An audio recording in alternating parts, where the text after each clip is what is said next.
하셨는지요?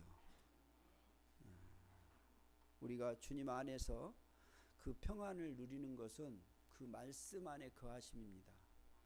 말씀 안에 거하셨을 때 주님이 주시는 평안을 누릴 수가 있습니다.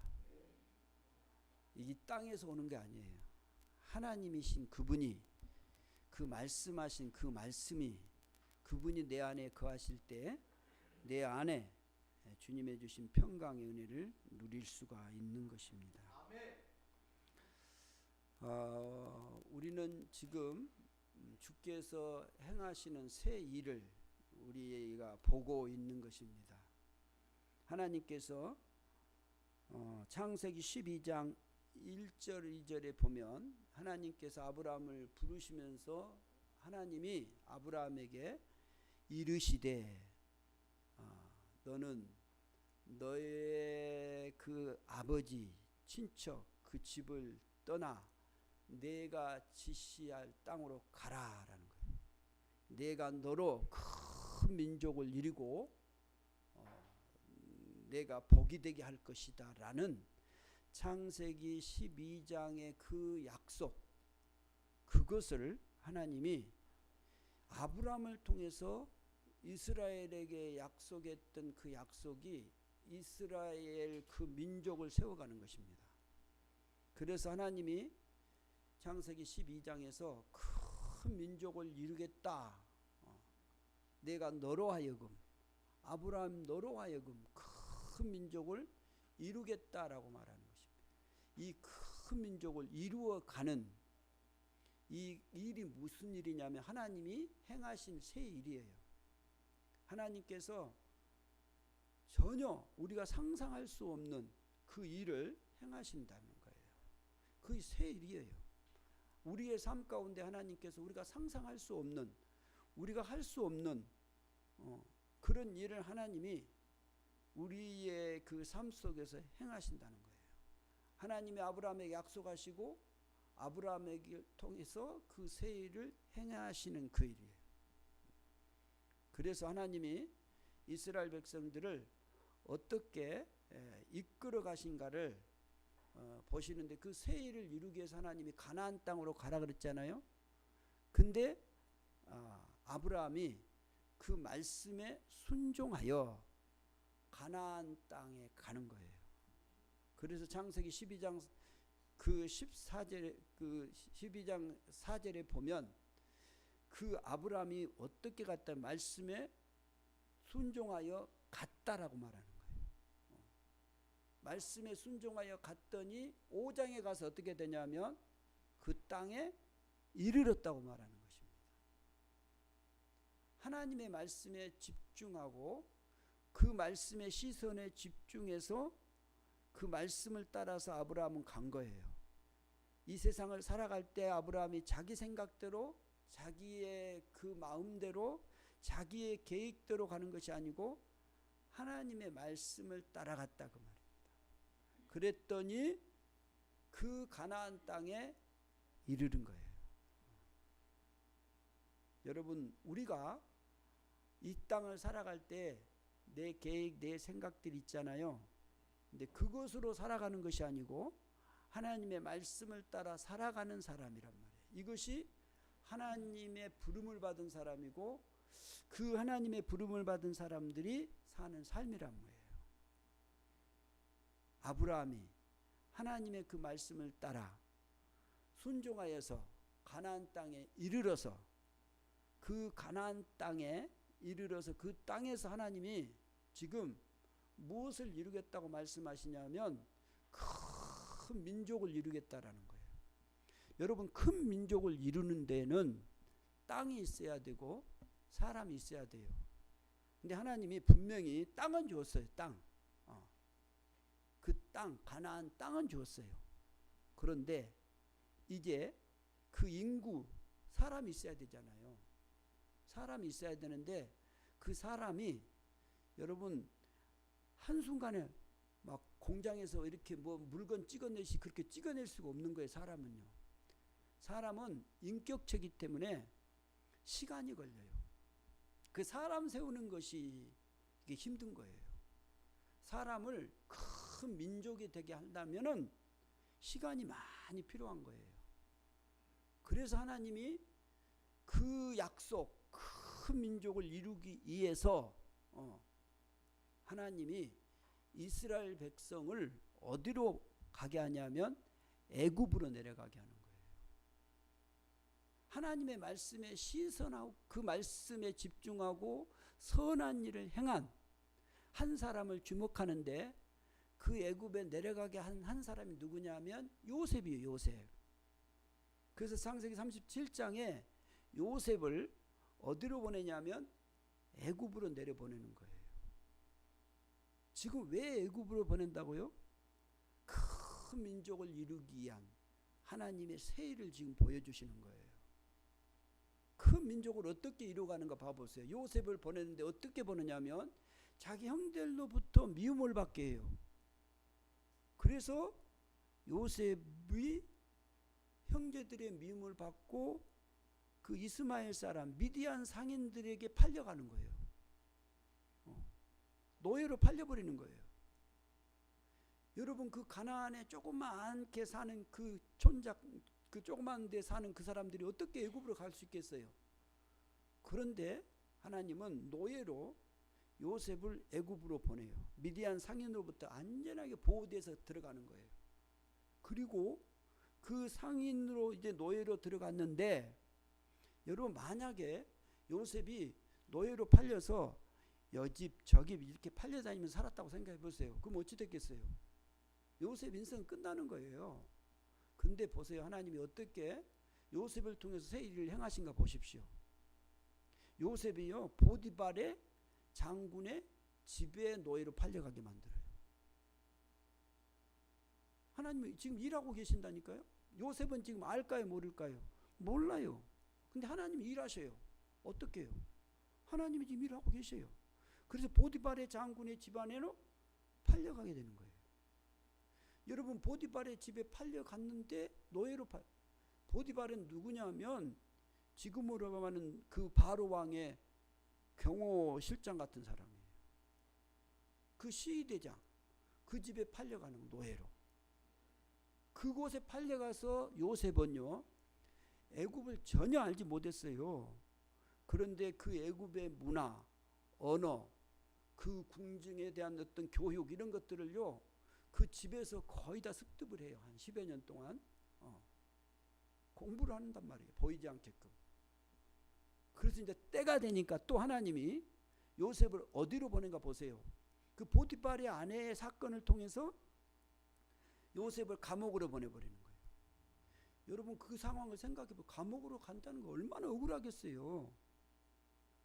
몰라요. 그런데 하나님은 그렇게 하셔요. 지금 요셉을 통해서 새 일을 이루시려고요. 큰 민족을 이루시려고 그 감옥으로 가게 만들어요. 그 감옥에서 그 관원을 만나요. 왕의 바로 왕의 왼쪽과 오른팔 양쪽에서는 그런 아주 그 권력 있는 그 관원장 두 사람을 그 감옥에서 만나는 거예요. 그래서 그 사람을 만남을 통해서 훗날 바로의 꿈을 해석해 주고 요셉이 여러분 한순간에 바로의 그 제2인자가 되는 거예요. 애굽 왕의 총리로 세워지는 거예요. 이것이 여러분 상상을 해보세요. 한 10여 년 동안 흘리는 과정 속에서 요셉이 그렇게 애굽의 총리가 있을 수가 없는 거예요. 이건요. 근데 하나님은 요셉을 통해서 하나님 앞에 선하게 살아간 그 선을 선택한 그 요셉을 하나님이 지목하시고 그 요셉을 통해서 하나님이 이루시고자 하는 큰 일, 새 일을 이루기 위해서 요셉을 지금 보내는데 노예로 팔려가게 하고 감옥에 들어가게 하고 그래서 바로를 만나게 해서 애굽의 총리로 세워지게 되는 거예요. 애굽의 총리 제2인자가 되었을 때 그때 야곱의 가족들은 이제 요셉이 애굽의 총리가 된지도 모르고 그 애굽에서 여러분 그 야곱의 가족들이 만나게 되는 거예요. 야곱의 가족 70명이 그 애굽에 내려가서 그 바로를 만나는 거예요. 그리고 그 야곱의 가족 70명이 고센 땅에서 이제 하나님의 큰 민족을 이루기 위해서 그 땅에서 사는 거예요. 그 땅에서. 무려 몇 년을 산지 아세요? 430년을 사는 거예요. 430년 동안 여러분 그 땅에서 살아요. 그러니까 430세대가 지금 이렇게 지나가는 거예요. 그러니까 430년이 작은 거 아니잖아요. 어마어마하게 긴 시간이거든. 몇 세대가 지나갔잖아요. 그러니까 거기서 살면서 이스라엘 백성들이 이제 번성하기 시작하는 거예요. 그리고 그들 생각에 어떤 마음이 들까요? 이제 태어나고 또 태어나고 이런 사람들은 이제 여기가 우리 땅인, 우리 고향인 줄 아는 거예요. 그리고 거기에 정착하고 싶은 거예요. 그렇게 살고 싶은 거예요. 그런데 하나님이 때가 되니까요. 하나님의 때가 되니까 이제 나갈 때가 되니까 하나님이 어떻게 하신가 봐보세요. 바로를 통해서 여러분 그들에게 그 무거운 짐들이 지워지기 시작하는 거예요. 그들의 삶이 괴롭게 되는 거예요. 그래서 오늘 본문 1절에 이렇게 시작하는 거예요. 이스라엘 자손은 생육하고 불어나서 번성하고 더욱 강하여 어떻게 했다고요? 이 땅에 온 땅에 가득하게 되었다. 그런데 그 가득하게 되었을 때 그때의 2절 보세요. 2절 같이 보겠습니다. 시작. 8절 8절 시작. 요셉을 알지 못하는 새 왕이 일어나 애굽을 다스리더니 라는 거예요. 요셉을 알지 못하는 새 왕이 일어난 거예요. 왕조가 이제 바뀌었어요. 애굽의 왕조가 18대 왕조로 바뀌었는데 이때에 요셉을 알던 그 왕이 때는 호의적이었어요. 그런데 요셉을 알지 못한 새 왕이 일어날 때는 이스라엘 자손에 대해서 호의적이지 않아요. 여러분 요셉을 아는 그 바로 왕을 보세요. 그때는요 얼마나 호의적이에요. 그래서 땅도 고센 땅을 주시고 그들에게 대우를 최대한 잘해줬어요. 얼마나 대우를 받고 잘 살았는지 몰라요. 그런데 왕이 요셉을 알지 못한 이제 그 새 왕, 왜 모르겠어요. 어마어마한 일을 했는데 그런데 이제 그 정체성을 무시해버리는 거예요. 그런 새 왕이 이제 일어나서 다스리는데 어떻게 다스리는가 보세요. 오늘 본문 9절을 보겠습니다. 9절. 자, 그가 지금 일어나서 그 백성들에게 어떻게 하나 시작. 그가 그 백성에게 이르되 이 백성이 이스라엘 자손이 우리보다 많고 강하도다.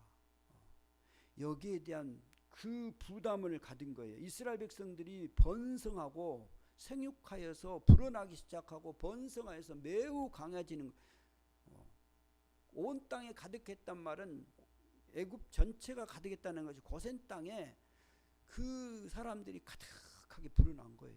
인구가 70명 정도밖에 안 됐던 그 땅에 갑자기 200만이라는 숫자가 일어나 버리는 거예요. 여러분 200만 300만이 부산시가 300만이잖아요. 어마어마한 숫자예요. 70명의 숫자가 들어가서 그 어마어마한 숫자가 430년 동안에 만들어지는 거예요.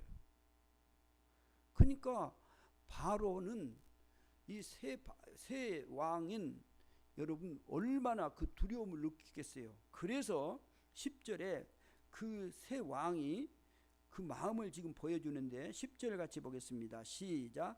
자, 우리가 그들에게 가서 지혜롭게 하자. 두렵건대 그들이 더 많게 되면 전쟁이 일어날 때에 우리의 대적과 합하여 우리와 싸우고 이 땅에서 나갈까 하노라 하고. 여러분 지금 이 왕이 정책을 다스리는데 어떤 정책을 쓰냐 하면 이제 아주 강력한 정책을 쓰는 거예요. 그래서 그 정책을 쓰기 위해서 지금 말을 지금 하는 거예요. 이들이 이제 너무 강해졌기 때문에 우리가 지혜롭게 하자. 두렵건대 두려움을 느낀 거예요. 그러면서 어떤 말을 하냐면 이 땅에서 나갈까 하노라. 이 땅에서 지금 이스라엘 백성들은 노예예요. 그런데 200만 300만 되는 이 노예들을 한순간에 다 나간다고 생각해 보세요. 그러면 애굽은 경제적으로 큰 타격을 입게 돼 있어요. 그렇지 않겠어요? 그 노동 인구가 다 빠져나간다고 생각해 보세요. 그래서 지금 전 세계적으로 지금 정책을 쓰는 건 인구 정책이잖아요. 그 노동력 젊은 인구들이 빠져 없다는 거예요. 그러니까 앞으로 막 이게 그에 대한 각 나라들이 지금 거기에 신경을 쓰고 중국도 마찬가지고 우리나라도 마찬가지고 그 인원이 빠져나가 버리면 경제가 흔들려 버리는 거예요. 그러니까 이 땅에서 이들이 나가버리면 어떻게 할 것인가 이 걱정을 하는 거예요. 그래서 이 땅에서 나갈까 그런 고민하는 거예요 지금요. 왜냐하면 그들이 커지고 그들이 두려워지고 그 구체적으로 이야기해요. 전쟁이 일어날 때 우리의 대적과 합하여 우리와 싸워서 이 땅에서 나갈까 하노라는 이런 두려움을 갖는 거예요. 그래서 이 애굽 왕 바로가 정책을 강력하게 쓰는 거예요. 왜 이렇게 강력하게 쓸까요? 자기 민족을 보호하기 위해서 애굽 왕은 자기의 경제를 살리기 위해서 이들을 보낼 수가 없다고 이들을 이 땅에 잡아놓으려고 강력한 정책을 쓰는데 놀라운 것은 여러분 봐보세요. 하나님은 그 바로 왕을 통해서 이스라엘 백성들을 이제 출애굽시키려고 한다는 거예요. 거기에 지금 누가 힘을 보태주냐 하면 바로 왕이 힘을 더해주는 거예요. 이스라엘 백성들은 430년 동안 이 애굽에서 살다 보니까 여기에 이제 적응돼 가지고 나가기가 싫은 거예요. 그리고 안정감이 온 거예요. 그런데 그때 바로를 통해서 그들을 괴롭히기 시작하는 거예요. 무거운 짐을 지어서 괴롭기 시작해요. 그래서 감독들을 세워가지고 이제 이스라엘 사람들에게 감독들을 세워 감독을 하게 하는 거예요. 그러니까 일을 얼마나 하는가 안 하는가 다 점검하게 만들고 그들에게 무거운 짐을 지워서 괴롭게 하여서 그들로 하여금 무엇을 짓게 하냐면 굶고 성 비돔과 람셋을 건축하게 만드는 거예요. 여러분 이 비돔은 그 이스라엘의 그 우상 신전 같은 그런 거예요. 애굽에 그런 신전 같은 그 전을 누구로 통해서 짓게 만들어요? 이스라엘 백성으로 통하여서 짓게 만드는 거예요. 람셋은 뭐냐면 그 왕의 그 형상을 만들어 가지고 거기에 절하게 만드는 거예요. 지금 우상을 만들어서 그 우상을 이스라엘 백성들로 하여금 짓게 만들어서 여러분 이스라엘 백성들은 하나님을 경외한 사람이라고요. 그런데 그들로부터 뭘 짓게 만드냐면 우상을 만들게 만들어요. 그리고 그 우상을 만들어서 그들에게 절하게 만들어가는 거예요. 하나님은 자기가 택한 백성들을 그 우상에게 섬기며 그 우상에 절하며 살아가게 내버려 두지 않는 거예요. 이게 무엇과 같냐면 하나님이 아브라함을 갈대아 우르에서 불러낼 때와 같아요. 여러분 갈대아 그 우르에는 어떤 우상이 막 일어나기 시작했냐면 해, 달, 별. 그래서 아브라함의 그 아버지 데라도요 우상을 팔아서 장사하며 살았단 말이에요. 그런 우상들이 막 세워지면서 그 우상 가운데 있는 그때에 하나님이 아브라함을 부르신 거예요. 그래서 너의 고향 친척 아버지의 집을 떠나라라고 말하는 거예요. 그때 하나님이 부르셨다니까요. 여러분 우리가 이 땅에 살아가고 있을 때 우상을 섬기면서 살아가고 있지 않았잖아요. 우리가 이 땅에 우상을 섬기며 살아갈 때 그때 하나님이 나를 부르셨다고요. 그 우상 섬기지 말고 이제 참 신인 참 하나님을 섬기라고 우리를 부르셨다고요. 그래서 우리는 하나님을 섬기는 사람으로 지금 세워지고 그렇게 살아야 되는 거예요. 그런데 여러분, 우리 환경이 그렇지 않아요. 특별히 이런 지금 우리나라 같은 경제가 부흥되고 이런 시대는 사람들이, 여러분, 어떻게 믿는 사람들을 핍박하고 어렵게 한 줄 아세요? 이 관념들을 확 바꿔버리는 거예요. 그래서 돈이 우상이 되는 거예요. 돈 때문에 이제 내가 돈을 벌어야 되기 때문에 하나님 앞에 예배드리는 것을 등한히 여기는 거예요. 사업을 하다 보니까 주일 지키는 것을 안 해요. 그리고 이제 그 사업을 해야 되니까, 장사를 해야 되니까, 먹고 살기 위해서, 그러면서 나도 모르게 세상에 이제 그 것들을 섬기게 되고 그걸 나의 이제 우선순위가 돼버리는 거예요. 이런 것들이 지금 이 시대에 우리 가운데 있단 말이에요. 근데 하나님은 우리가 그런 세상을 섬기며 세상 가운데서 그렇게 우상을 섬기며 살아가게 내버려 두지 않는단 말이에요. 우리로 하여금 그것을 나와라는 거예요. 그것을 섬기는 것이 아니고 살아계신 하나님을 섬기라고 말씀하시는 거예요.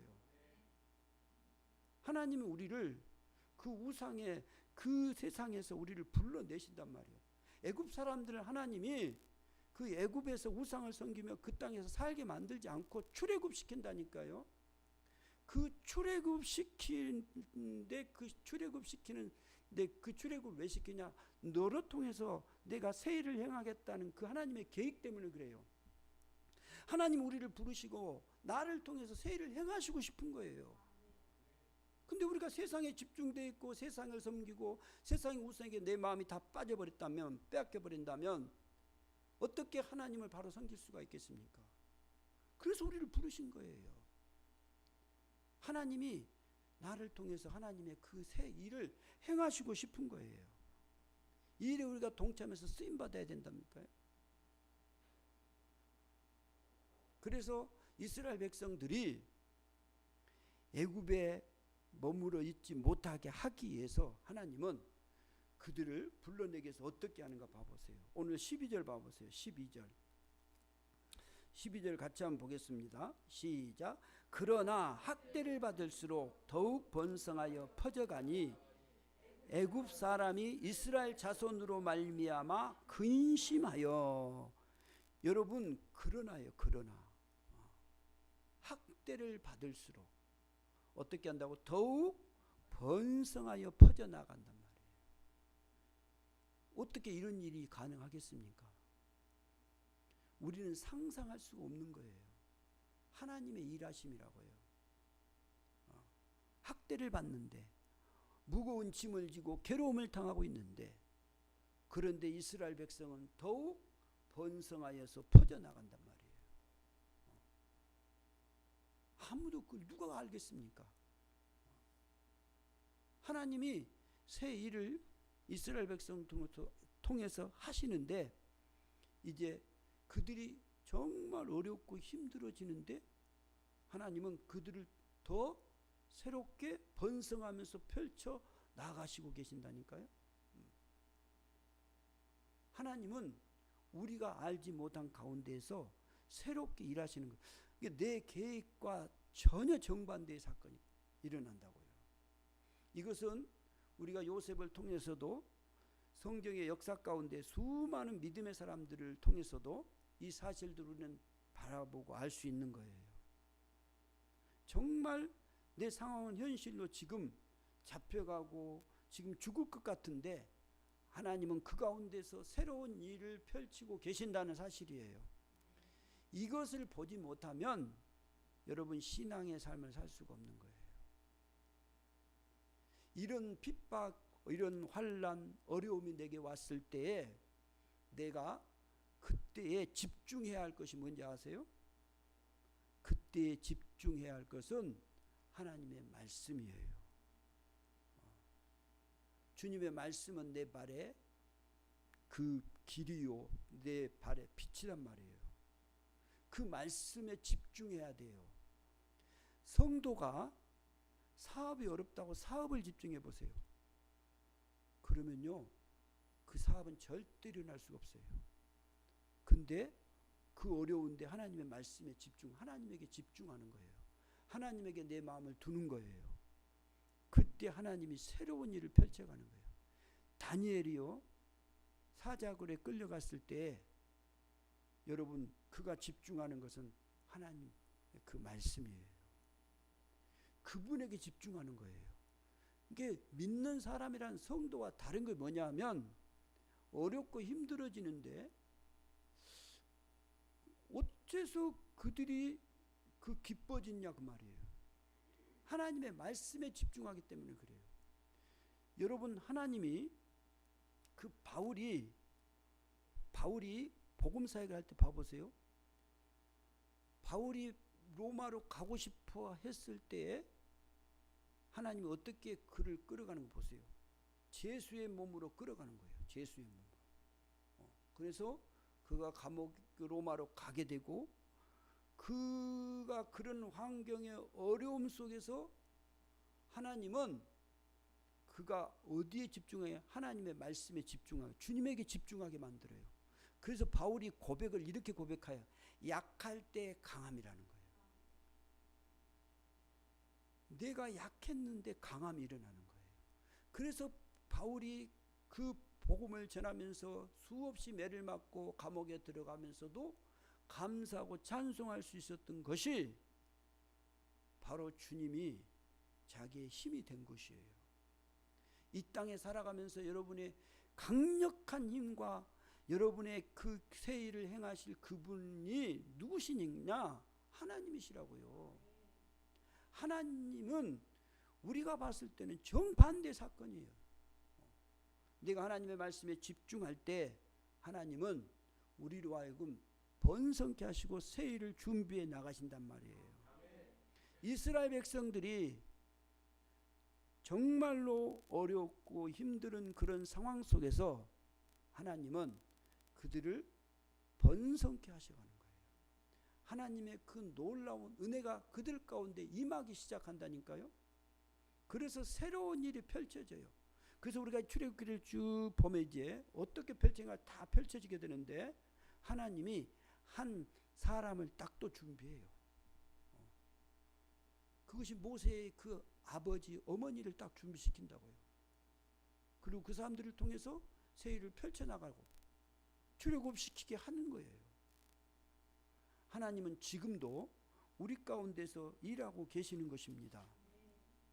여러분, 우리가 이 땅에서 정말로 집중해야 할 것은 하나님의 말씀입니다. 하나님은 새 일을 이루기 위해서 하나님이 새 일을 펼쳐 나가시는 것입니다. 내가 어렵고 힘들 때, 이스라엘 백성들이 학대를 받을 때에 하나님은 더욱 번성케 하셔서 그들을 하여금 큰 민족을 이루어 가게 하시는 것입니다. 사랑하는 세움 성도 여러분, 우리가 이제 2023년 이 새해 네 번째 주일을 우리가 맞이하면서 하나님이 우리를 통해서 일하실 것을 우리가 바라보는 것이고, 그 말씀에 집중함을 통해서 우리를 통해서 하나님이 이루실 그 새 일을 우리의 그 앞에서 쓰임받는 복된 삶이 되어야 할 것입니다.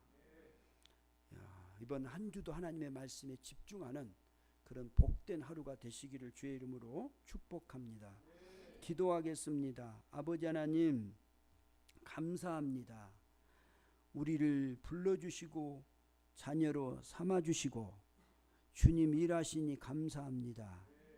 우리가 주님의 말씀에 집중하게 하시고 이제 주님으로부터 귀하게 새 일에 쓰임받는 복된 삶이 되게 하여 주시옵소서. 우리의 현실이 어렵고 힘듦의 상황이라 할지라도 하나님은 지금도 일하고 계십니다. 하나님의 일하심에 우리가 보게 하여 주소서. 영적인 눈을 뜨고 하나님 앞에서 가장 아름답게 쓰임받는 복된 성도의 삶이 되게 해 주옵소서. 감사하며 우리 주 예수 그리스도 이름으로 기도하옵나이다. 아멘. 찬송가 246장입니다. 246장